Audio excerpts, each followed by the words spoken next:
நீதி வழங்கும் போது அண்ணன் தம்பி சொந்தம் பந்தம் பணக்கார ஏழை எதையுமே பார்க்க கூடாதுடா. நாயத்தை மட்டும் தான் சொல்லணும்.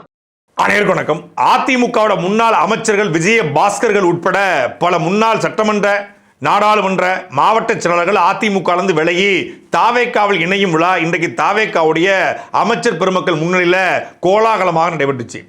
அதில் பேசி எல்லாரும் சொன்ன ஒரே ஒரு கருத்து, எங்க தலைமை சரியில்லை, அதனால சிறந்த தலைமையை தேடி, சிறந்த தலைவனை தேடி, உன்னத தலைமையை தேடி, உண்மையான தலைமையை தேடி, மாற்றத்துக்கான தலைவனை தேடி, மறுமலர்ச்சிக்கான தலைவனை தேடி, அதே போல புத்துணர்ச்சிக்கான புரட்சிக்கான இப்படி என்னென்ன உண்டோ எல்லாத்தையும் போட்டுக்கிட்டு இதுக்காக நாங்கள் வந்திருக்கிறோம், இது ஒரு மாற்றம், இது ஒரு மறுமலர்ச்சி, இது ஒரு எழுச்சி, இது ஒரு புரட்சி அப்படிலாம் வரிசையாக ஆளாளுக்கு பேசினாங்க. மொத்தமாக சொன்னது என்ன அப்படின்னா, அதிமுகவில் 90 விழுக்காடு பேர் நாங்கள் வரப்போகிறோம், கிட்டத்தட்ட பாதி பேர் வந்துட்டோம். இது வரைக்கும் தாவேக்கால அதிமுகவோட முன்னாள் அமைச்சர்கள் 8 பேர் சேர்ந்திருக்காங்க. சட்டமன்ற உறுப்பினர்களாக எஸ்கி சுப்பையா ஆரம்பித்த அந்த 4 பேர், அப்புறம் இப்போ 2 பேர், 6 சட்டமன்ற உறுப்பினர்கள் இப்போதைக்கு இணைஞ்சிருக்காங்க. அந்த அடிப்படையில் பார்க்கும் பொழுது இந்த இணைப்பு விழாவை எங்களுக்கு நடத்தி சாத்தியப்படுத்தி காட்டியது ஆதவர்ஜுனா அவர்தான். அவரால் தான் இது சாத்தியப்பட்டிருக்கு. இது எல்லாத்தையும் எங்களுக்கு தாவேக்கால கழகத்தில் எங்களை இணைச்சி எல்லாத்தையும் ஏற்பாடு பண்ணவர் ஆதவர்ஜுனா தான் அப்படின்னு சொல்லி திரு முன்னாள் அமைச்சர் மரியாதைக்குரிய கரூர் விஜயபாஸ்கர் அவர்கள் சொன்னார். அப்போ தான் ஒரு பொறி தட்டுச்சு. அதிமுகவில் 90 விழுக்காடு பேர் இங்கே வரப்போகிறாங்க அப்படின்னு சொல்கிறாங்க. ஏன் வரப்போகிறாங்க அப்படிங்கிறதுக்கு ஆதவர்ஜுனா விளக்கத்தை கொடுக்குறாரு. என்ன விளக்கம் அப்படின்னா, இது ஒரு பொலிட்டிக்கல் ஸ்ட்ராட்டஜி அப்படிங்கிறாரு. என்ன பொலிட்டிக்கல் ஸ்ட்ராட்டஜி? அதாவது இன்னொரு கட்சியிலிருந்து ஆட்களை எடுப்பது பொலிட்டிக்கல் ஸ்ட்ராட்டஜிங்கிறாரு. நான் தெரியாமல் கேட்குறேன், ஒரு கட்சியை நேர் எதிராக எதிர்த்து நின்று அந்த கட்சியை மற்றும் பல கட்சி ஊழல் கட்சி அப்படின்னு சொல்லிட்டு, நாங்கள் தூய சக்தி, நாங்கள் உண்மையான சக்தி, ஊழலை ஒழிக்க வந்த சக்தின்னு சொல்லிட்டு வென்ற பிறகு, தேர்தலில் வென்ற பிறகு எதிர்த்து பேசிய கட்சியை இருக்கக்கூடிய ஆட்களை, சட்டமன்ற உறுப்பினர்களை, மாவட்ட செயலர்களை, யாரை ஊழல் கரைபடிந்த ஊழல் சக்தியா இருந்த யாரை எதிர்த்து பேசணுமோ அந்த கட்சியினரை உங்க கட்சியில் இணைப்பது பேர் பொலிட்டிக்கல் ஸ்ட்ராட்டஜியா அப்படிதான் இருக்கிற கேள்வி. அதெல்லாம் இல்லை, பொலிட்டிக்கல் ஸ்ட்ராட்டஜி அதெல்லாம் ஒரு ஸ்ட்ராட்டஜியும் கிடையாது. விஜயபாஸ்கர் முன்னாள் போக்குவரத்து அமைச்சர் விஜயபாஸ்கர் சொல்றாரு, எங்கள் தலைமை கிட்ட தேர்தலுக்கு முன்னாடியே நாங்கள் இந்த கூட்டணிக்கு போயிடலாம், எந்த கூட்டணிக்கு, தாவேக்கா கூட்டணிக்கு போயிடலாம் அப்படின்னு சொன்னோம். அவங்க கேட்கல. சரி, வென்ற பிறகாவது சொன்னோம், அப்பவும் கேட்கல. இது ரெண்டுமே எல்லாருக்கும் தெரியும். தேர்தலுக்கு முன்னாடியும் அதிமுக கூட்டணிக்கு போறதுக்கு தாவேக்கா விரும்பியது 100 விழுக்காடு உண்மை. இதை இன்னைக்கு முன்னாள் அமைச்சர் பெருமக்களே ஒத்துக்கிட்டாங்க. தேர்தலில் வென்ற பிறகும் அதிமுக கூட்டணிக்குள்ள போய் அதிமுகவும் தாவேக்காவும் இணைந்து ஆட்சி அமைக்க விஜய் அவர்கள் நினைச்சாரு, அது நடக்கல. அதாவது எங்க இந்த அதிமுக மொத்தமா உடைக்கணுங்கிற எண்ணம் இவங்களுக்கு வந்திருக்கு அப்படின்னா, இவங்க தவம் இருந்து அதிமுக கூட்டணிக்கு காத்து கிடந்திருக்காங்க. யாரு? தாவேக்கா கும்பல்.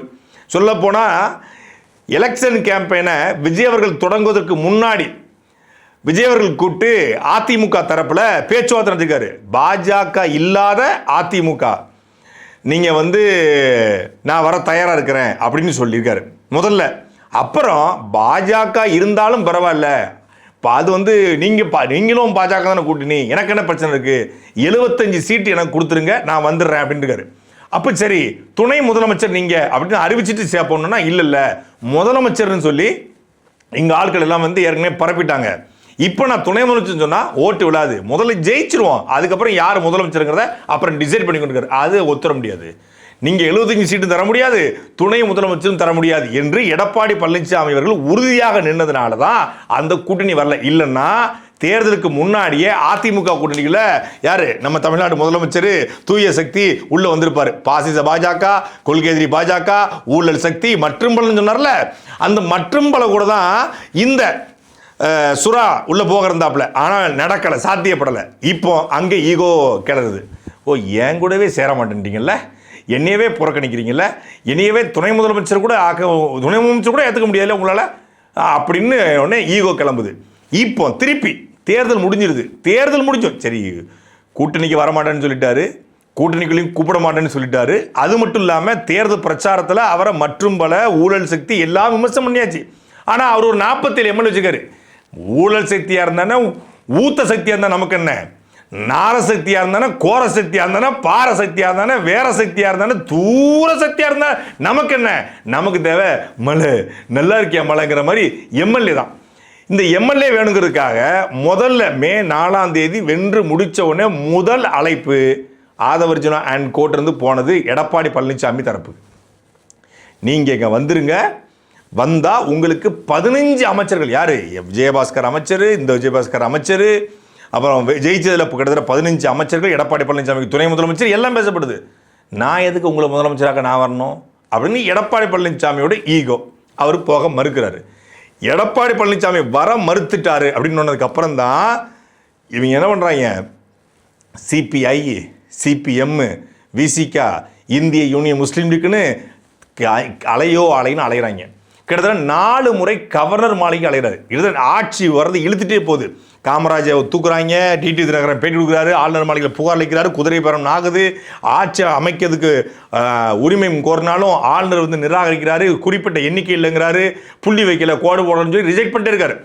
இது மாறி மாறி எங்கேயுமே வளராத பொத்தி பொத்தி வளர்த்த புள்ள மேகலா, அதனால வெக்க விட்டு போகலங்க மாதிரி எல்லா தேர்தல் பரப்புரை கூட போகாம நம்ம ஒப்பேத்துறோமே, நம்மளை 4 நாளா நடுத்தரில் அலைய விட்டாங்க. இது எல்லாத்துக்கும் காரணம் யாரு? இந்த எடப்பாடி பழனிசாமி. இவர் ஒருத்தர் தானுங்க, இவரால் தானங்க நம்ம இவ்வளோ அலைகிறோம். ஒருத்தர் அப்படி வந்திருந்தாருன்னா லட்டு மாதிரி நம்ம ஆட்சி அமைச்சிருக்கலாமே. 108 இருக்கு, ப்ளஸ் அவர்கிட்ட 47 இருக்கு, கிட்டத்தட்ட நெருக்கி வைக்கும் 150 தொகுதிக்கு மேலே வந்துடுது. பிரம்மாண்டமாக இருந்திருக்கும்.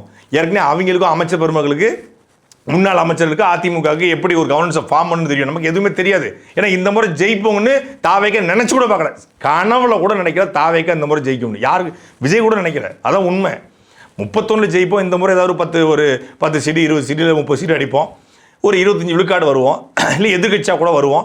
31 பார்த்துக்கலாம். இந்த 5 வருஷம் நம்ம சண்டை போட்டு பழிக்கு இந்த பழிவாங்கல் பழி இது பண்ணுறாங்க, திமுக சரியில்லை அப்படின்னு ஏதாவது ஒன்று உருட்டி 5 வருஷத்தில் நம்ம கொஞ்சம் அரசியலை கற்றுக்கிட்டு 31 வரலாம் அப்படிங்கிறது தான் விஜய் அவருடைய திட்டம், பிளான் எல்லாமே. இது மொட்டு மொத்தமாக எல்லாருக்கும் தெரியும். ஒரு படத்தை கவுண்ட் பண்ணி வந்து திடீர்னு லாட்ரி அடிச்சிடும். லாட்ரி அடிச்ச உடனே ஐயோ இப்போ எதையாவது நான் வாங்கி அவனுமே இந்த தெருவை வாங்கினது வாங்க எவ்வளோ என்னடா விளம்பரம் கேட்பாரு. அது மாதிரி திடீர்னு அதிர்ஷ்டம் அடிச்சா என்ன பண்ணுறது தெரியும், திடீர்னு ஆட்சி வந்து என்ன பண்ணு தெரியாமல் இருக்கிறோம். இவங்க வந்துட்டா ஒரு கவர்னன்ஸை ஃபார்ம் பண்ணிடலாம் அப்படின்னு நினச்சிக்கிட்டுமே அது எல்லாமே ஸ்டாப் ஆயிடுச்சு அப்படின்னு உடனே ஈகோ கிளம்புது.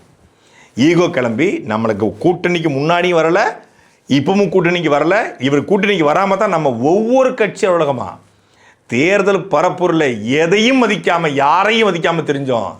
இது வரைக்கும் வந்து எந்த கட்சி அலுவலகத்துக்கும் போனது கிடையாது. நம்மளை கம்யூனிஸ்ட் அலுவலகத்துக்கு போக வச்சிட்டாரு, நம்மளை விசிகே அலுவலகத்துக்கு போக வச்சிட்டாரு, நம்மளை வந்து காங்கிரஸ் அலுவலகத்துக்கு போக வச்சிட்டாரு. ஒவ்வொரு அலுவலகமாக நம்மளை ஏற விட்டுட்டாரு, ஒவ்வொரு அலுவலகமாக சோபா ஒத்துக்கிட்டு அலைய விட்டுட்டாரு.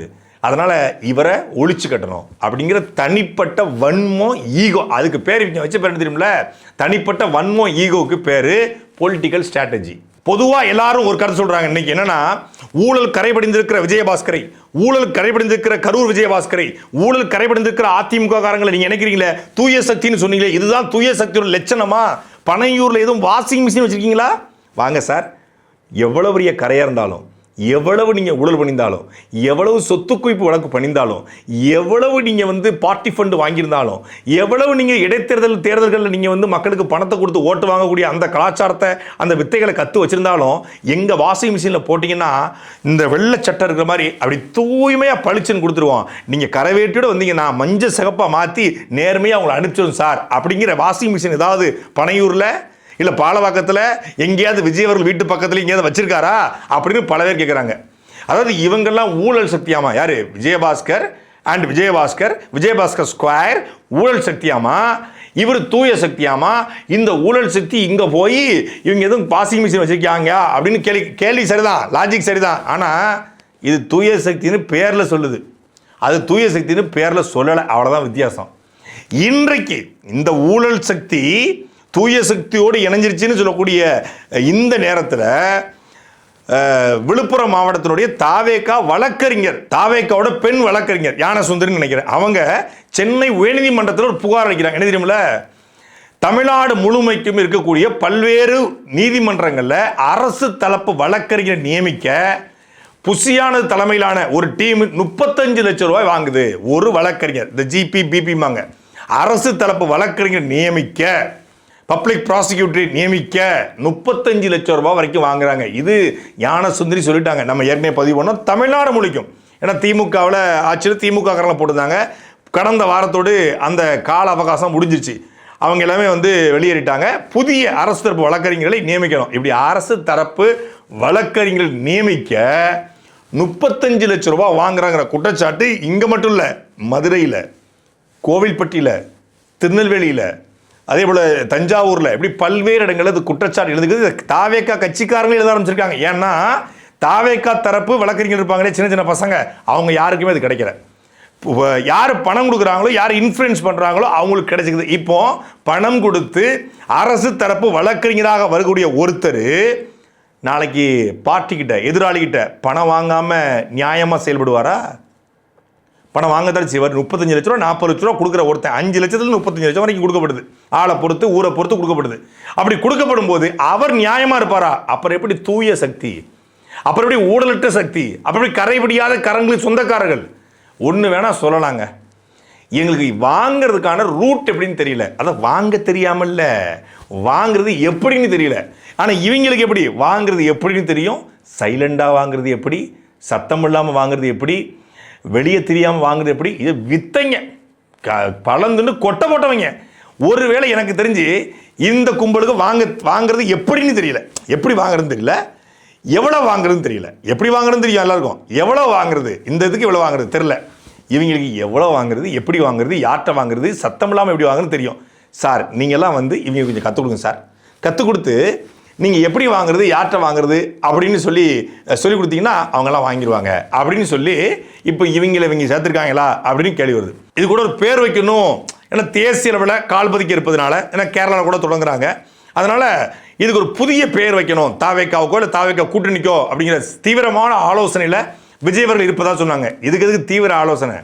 அதிமுகலேருந்து பாதி வேற சேர்த்துட்டீங்க. இங்கே ஏற்கனவே நீங்கள் டிவிக்கேன்னு வச்சுருக்கீங்க, அவங்க ஏற்கனவே ஏடிஎம்கே. அப்படி ரெண்டையும் மிக்ஸ் பண்ணி அண்ணா திராவிட தமிழக வெற்றி கழகம் ஏடிடிவிகேன்னு வைக்கலாம். இல்லைங்க ரொம்ப பெருசாக இருக்குது அப்படின்னா ஏடிவிகே அண்ணா திராவிட வெற்றி கழகம், அண்ணா திராவிட வெற்றி கழகம். ஏன்னா யாரும் கேட்க போகிறது இல்லை. அண்ணா திராவிடம்னா பக்கத்தில் ஆந்திராவில், கர்நாடகாவில், கேரளாவில் எல்லா பக்கமும் காலிக்கலாம். இந்தியா முழுக்க வைக்கணும் அப்படின்னா கூட அவங்க வச்ச மாதிரி ஆயியை சேர்த்துக்கோங்க. ஆயை சேர்த்துக்கிட்டு ஏடிவிகே அண்ணா அனைத்து இந்திய அண்ணா வெற்றி கழகம் முடிஞ்சு போச்சு. ஒரு பொய்யை தொடர்ச்சியாக சொல்லும் பொழுது அது உண்மையோ அப்படின்னு நம்பப்படும் அப்படின்னு ஒரு கருத்து இருக்குது. ஆதவர்ஜனாவுடைய கருத்து அந்த மாதிரி கருத்து தான். ஒரு அமைச்சர், நெடுஞ்சாலைத்துறை அமைச்சர், மக்களால் தேர்ந்தெடுக்கப்பட்ட ஒருத்தர் குறைந்தபட்ச கிரெடிபிலிட்டின்னு சொல்லுவாங்க இல்லையா, இது வரைக்கும் ஏற்றுக்கலை. விஜய் அவர்களும் அந்த கிரெடிபிலிட்டியை எடுத்துக்கலை. ஏன்னா 41 பேர் மரணத்திற்கு திமுக தான் காரணம்னு அன்னையிலேருந்து சொல்லிட்டு இருக்காங்க. அந்த கரூர் நடந்த நல்ல நாள்லேருந்து சொல்லிட்டு இருக்காங்க. அப்படின்னா நீங்கள் ஆட்சிக்கு வந்து 40 நாள் ஆச்சு இல்லை, நீங்கள் வந்து சிபிஐ விசாரணை நடக்கட்டும், இல்லை உச்சநீதிமன்றத்துடைய அதிகாரிகள் விசாரிக்கட்டும், உச்சநீதிமன்ற பார்வையில் ஒரு குழு விசாரிக்கட்டும், தமிழக அரசு ஒரு அதை மேல்முறையீடு செய்து நாங்கள் கூடுதலான ஆதாரங்களை தருகிறோம் அப்படின்னு சொல்லி அந்த ஆதாரத்தின் அடிப்படையில் நீங்கள் ஏன் ஒரு குழு அமைத்து நீங்கள் ஏன் சம்மந்தப்பட்டவர்களை கைது செய்யக்கூடாது? ஒவ்வொரு மேடையிலையும் கரூர் கணக்கை தீக்காம விட மாட்டோம், கரூர் கணக்கை தீக்காம விட மாட்டோம். கரூர் கணக்கில் கரூரில் 41 பேர் என் மக்களை கொண்டதற்கு முன்னாள் முதலமைச்சர் ஸ்டாலினும் ஒரு குடும்பமும் இதுக்கு வந்து பதில் சொல்லி ஆகணும். நீங்கள் வந்து லண்டனுக்கு போய் தப்பிச்சு போனால் உண்டே ஒழிய இங்கே ஒருபோதும் தமிழ்நாட்டில் வந்து நீங்கள் வாழ முடியாது. நான் வந்து வெளிப்படையாக சொல்கிறாரு. அதாவது வெளிப்படையாக தமிழ்நாடு முன்னாள் முதலமைச்சர் அவங்க குடும்பம் லண்டனுக்கு தப்பிச்சு போயிருங்க, லண்டனில் போய் நீங்கள் வாழ்ந்துக்கோங்க, நீங்கள் தமிழ்நாட்டிலே வாழ முடியாது, உங்களை சும்மா விட மாட்டோம் அப்படின்னு சொல்லி சொல்கிறாரு. சும்மா விட மாட்டோம்னா வழக்கு போட்டு உள்ளதுக்கு வைக்க வேண்டியதானே? யார் உங்களை தடுத்தது? நீங்கள் அவ்வளவு நேர்மையானவர்கள், அவ்வளவு உண்மையானவர்கள். கரூரில் உங்களுக்கு சம்பந்தமே இல்லை. என்ன உங்களுக்கு சம்பந்தமே இல்லை. விஜய் அவருடைய காலதாமதத்தால் இந்த மரணம் நிகழ்ந்தது என்று கரூரில் பாதிக்கப்பட்டவன் ஒப்புதல் வாக்குமூலமாக கொடுத்துருக்காங்க. பல்வேறு ஊடகங்கள் வெளி வந்திருக்கு. 12 மணிக்கு வருவதாக தலைமை கழகம் அறிவிக்குது, புஷியானந்த் சொல்கிறாரு. அதுக்கப்புறம் வந்து 3 மணிக்கு வருவான்னு ராஜ்மோகன் அறிவிக்கிறாரு. 4 மணின்னு சொல்கிறாங்க, 5 மணின்னு சொல்கிறாங்க. திருப்பி வந்து 7:30 மணிக்கு வராரு. எஸ்பி சொல்கிறாரு உள்ளே போகாதீங்கன்னு, இன்ஸ்பெக்டர் சொல்கிறாரு உள்ளே போகாதீங்கன்னு, டிஎஸ்பி சொல்கிறாரு உள்ளே போகாதீங்கன்னு. நெருக்கடினா நான் போவேன், செந்தில் பாலாஜா நாங்களாம் ஒரு கை பார்த்தாகணும்னு சொல்லி போனீங்களா இல்லையா?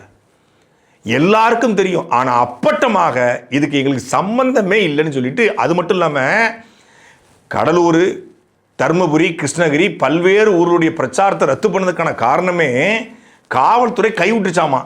காவல்துறை இன்னொரு ஸ்டாம்பேட், இன்னொரு கூட்ட நெருக்கடி மரணம் ஏற்படும் நினைச்சாங்களாமா. அதனால தான் இவங்க போகலையாமா. நீங்கள் தான் 5000 பேரை போட்டு கூட்டம் போட்டுட்டு இருந்தீங்களே, அதை கூட வந்து கிருஷ்ணகிரியில் போட முடியாதா, கடலூரில் போட முடியாதா? ஏன் இது நீங்கள் அப்போ சொல்லலை? எங்களுக்கு திட்டமிட்டு கூட்ட நெருக்கடி மரணம், இன்னொரு மரணத்தை உருவாக்க காவல்துறை முனைகிறது சொல்லியிருக்கலாம்ல. 3-4 மாதம் கழிச்சு இப்போ சொல்கிறாப்புல யார்? மரியாதைக்குரிய தமிழ்நாடு நெடுஞ்சாலைத்துறை அமைச்சர் ஆதவர்ஜுனா. மக்களை மெஸ்மரைஸ் பண்ணி ஒரு பொய்யை தொடர்ச்சியாக சொல்லி நம்ப வச்சிடலான்னு அப்படி நிறைய நம்ப வச்சாங்க. இப்போதும் அதிகாரத்துக்கு வந்து அதை நம்ப வைக்கிறாங்க. சரி, இவ்வளவு பெரிய இணைப்பு விழா, 2 முன்னாள் அமைச்சர்கள், சட்டமன்ற பாராளுமன்ற முன்னாள் உறுப்பினர்கள் நிறைய பேர் இணைகிறாங்க, ஆயிரக்கணக்கான அதிமுக தொண்டர்கள் இணைகிறாங்க. இந்த இணைப்பு விழாவில் தாவேக்காவோட தலைவர் தமிழக முதலமைச்சர் விஜய் அவர்கள் ஏன் கலந்து கொள்ளல? ஒரு 10 நிமிஷம் வந்துட்டு பார்த்துட்டு போலாம்ல, ஏன் போகல?